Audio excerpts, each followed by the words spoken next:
जैसा कि UP TET का पेपर आने वाला है, तो उसी बात को ध्यान में रख करके हम लोगों ने मैथ का एक कोर्स तैयार किया है, यूपी टीईटी मैथ एक्सप्रेस, जो कि यूपी टेट सी टेट सबके लिए एक काम आएगा। तो सबसे पहले क्या पूछा जाता है कि संख्या पद्धति क्या होती है। कहीं भी आप जाएंगे, मैथ की शुरुआत ही होती है संख्या पद्धति से। जब जीरो दिया मेरे भारत ने दुनिया को, तब गिनती आई, तारों की भाषा भारत ने दुनिया को फेरे सिखलाई। और देता न दशमलव भारत जो, तो चांद पे जाना मुश्किल था, और धरती और चांद की दूरी का अंदाजा लगाना मुश्किल था। यहीं से मैथ की शुरुआत हुई है। और आर्यभट्ट जो हमारे मैथ के जनक कहे जाते हैं, जब जीरो के जनक कहे जाते हैं आर्यभट्ट जी, उनको कोटि कोटि प्रणाम। तो दोस्तों, इसी बात के साथ हम लोग शुरू करते हैं संख्या पद्धति। संख्या पद्धति में पॉजिटिव संख्याएं होती हैं, निगेटिव संख्याएं होती हैं, जीरो होता है और इंटीजर होता है, सम संख्याएं होती हैं, विषम संख्याएं होती हैं, भाज्य संख्याएं होती हैं, अभाज्य संख्याएं होती हैं।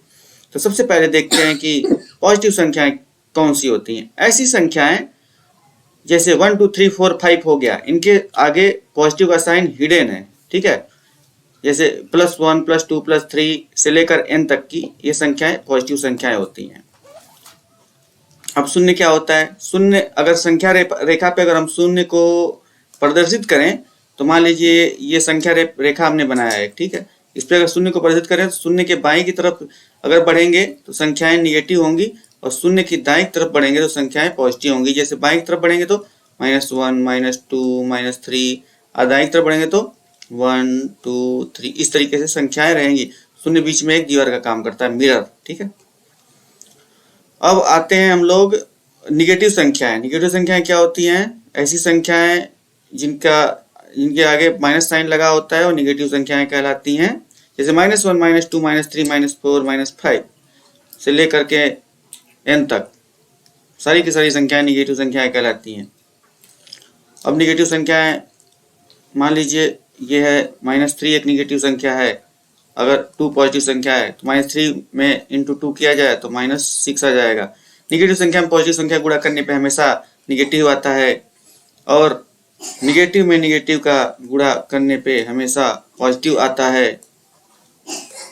और दो संख्याएं अगर हैं, बड़ी संख्या पॉजिटिव है तो रिजल्ट पॉजिटिव आएगा, लेकिन वहीं पे अगर बड़ी संख्या निगेटिव है तो रिजल्ट निगेटिव आएगा, ठीक है। अब सम संख्याएं क्या होती हैं उसको देख लेते हैं। ऐसी संख्याएं जो 2 से विभाजित हो जाती हैं उन्हें सम संख्याएं कहते हैं।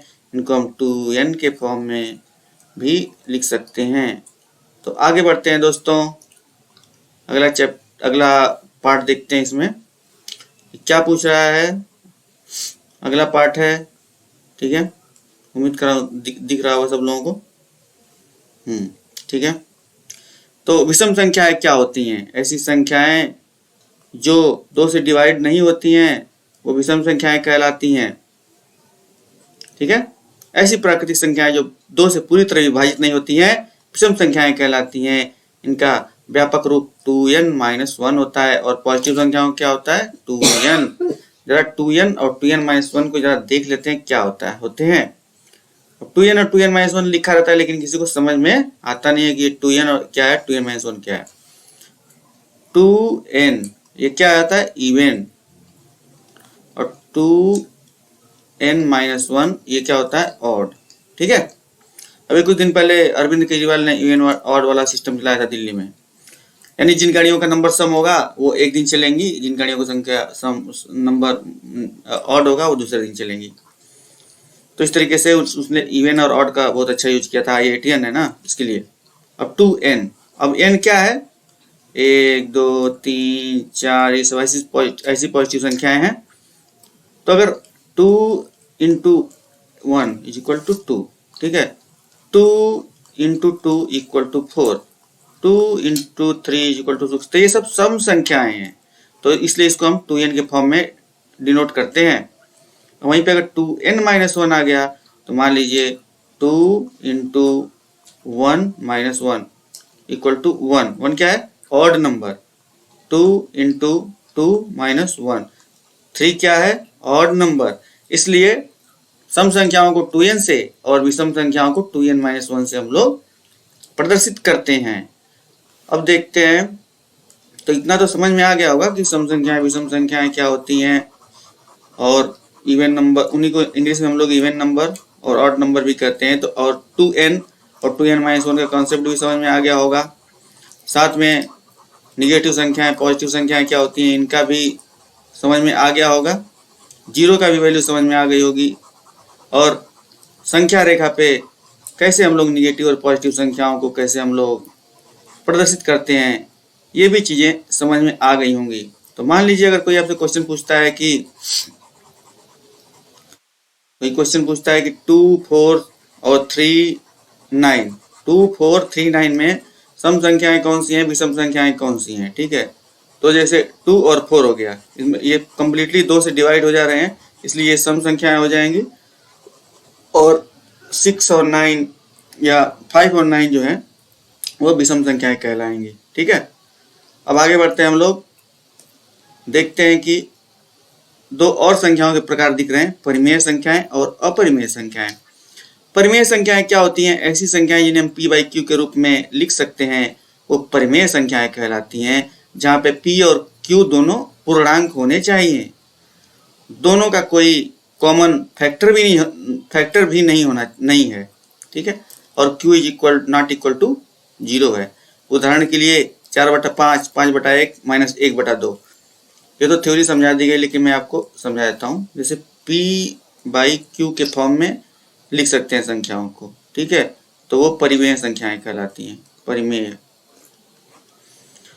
अब यहाँ पे q is not equal to 0, ये क्यों नहीं होना चाहिए इसको बता देता हूँ। जैसे कि p मान लीजिए 3 है और q मान लीजिए, q को अगर हम 0 लिख देते हैं तो यह एग्जिस्ट ही नहीं कर सकता, क्योंकि इसकी वैल्यू इनफाइनाइट आ जाएगी। इसलिए आ जाएगी कि 0 से हम लोग 3 में कितनी बार दें कि वह मतलब कट जाए।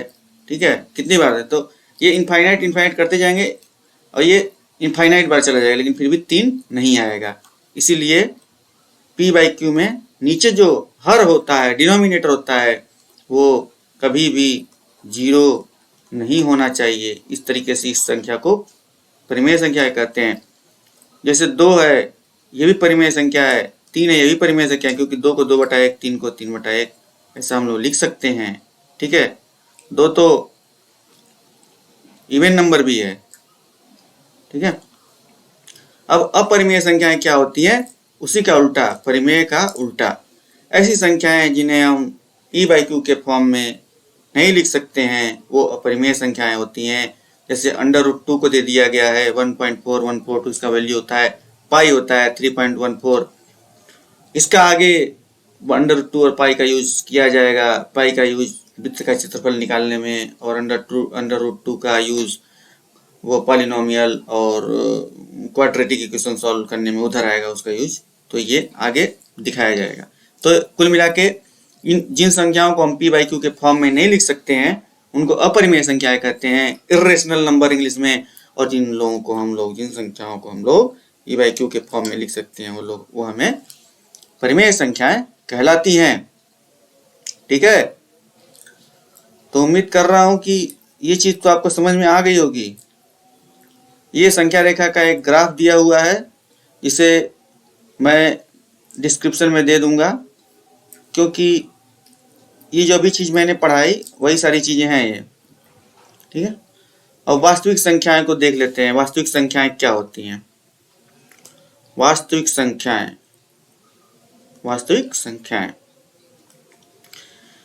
सभी परिमेय तथा अपरिमेय वास्तविक संख्याएं कहलाती हैं। इनका वर्ग सदैव धनात्मक होता है।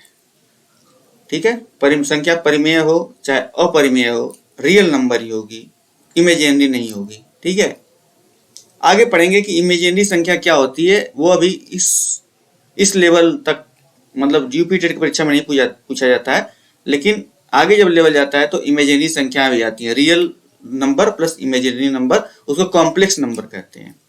ठीक है, तो रियल नंबर परिमेय तथा अपरिमेय दोनों रियल नंबर हैं। भाज्य संख्याएं क्या होती है? Divisible numbers. वे पूर्ण संख्याएं जिनके स्वयं और एक के अतिरिक्त और भी गुणनखंड होंगे, वे भाज्य संख्याएं कहलाएंगी। जैसे 2 हो गया, 4 हो गया, 9 हो गया, 5 हो गया। स्वयं और एक के अतिरिक्त और भी गुणनखंड होंगे। इसको मैं समझा देता हूं आपको। स्वयं और एक के अतिरिक्त और भी गुणनखंड होगा। जैसे आप एग्जांपल दिया है 2, ठीक है। 2 का गुणनखंड क्या होगा? स्वयं और एक के अतिरिक्त और भी गुणनखंड होंगे। 2, 1, ठीक है। एक संख्या 1 हो गई। फिर 4 कैसे लिख सकते हैं? 4 गुणे 1, इसको 2 गुणे 2 गुणे 1। तो स्वयं और एक के अतिरिक्त और भी गुणनखंड हैं, इसलिए यह भाज्य संख्या है। 9 क्या है? 9 गुणे 1, 3 गुणे 3 गुणे 1, इसलिए यह भाज्य संख्या है, विभाजित हो जा रही है, ठीक है। वहीं पे अभाज्य संख्याओं को भी देख लेते हैं। अभाज्य संख्या मतलब को हम लोग प्राइम नंबर कहते हैं, और ये प्राइम नंबर बहुत इंपॉर्टेंट है, क्योंकि कई बार इससे क्वेश्चन आ चुका है। यूपी पीसीएस में भी आ चुका है, मेंस यूपी पीसीएस के मेंस में भी आ चुका है, और यूपी टेट और सी टेट में तो आता ही रहता है। वे पूर्ण संख्याएं जिनके स्वयं और एक के अतिरिक्त कोई भी गुणनखंड नहीं होते हैं अभाज्य संख्याएं कहलाती हैं। स्वयं और एक के अतिरिक्त कोई भी गुणनखंड नहीं होते। जैसे 2 है तो 2 का क्या होगा? 2 into 1, ठीक है। स्वयं हो गया और एक 1 हो गया। 3 क्या है? 3 into 1। 5 क्या है? 5 into 1। तो या तो स्वयं और एक के अतिरिक्त और कोई गुणनखंड नहीं होता है, वे संख्याएं प्राइम नंबर कहलाती हैं, ठीक है। अब सह अभाज्य संख्याएं क्या होती हैं? 2 संख्याएं जिनके एक के अतिरिक्त कोई उभयनिष्ठ गुणनखंड नहीं होता है, वे सह अभाज्य संख्याएं कहलाती हैं। 9 और 16 दूर दूर तक कोई संबंध नहीं, क्योंकि इनमें स्वयं एक के अतिरिक्त कोई और गुणनखंड नहीं है, कॉमन नहीं है, इसीलिए इसको हम लोग सह अभाज्य संख्याएं कहते हैं। तो दोस्तों, एग्जाम की को लाइक करें, सब्सक्राइब करें, ऐसे ही रेगुलर अपडेट पाने के लिए, और हमारे साथ बने रहें ताकि आपको एग्जाम में सफलता मिल सके।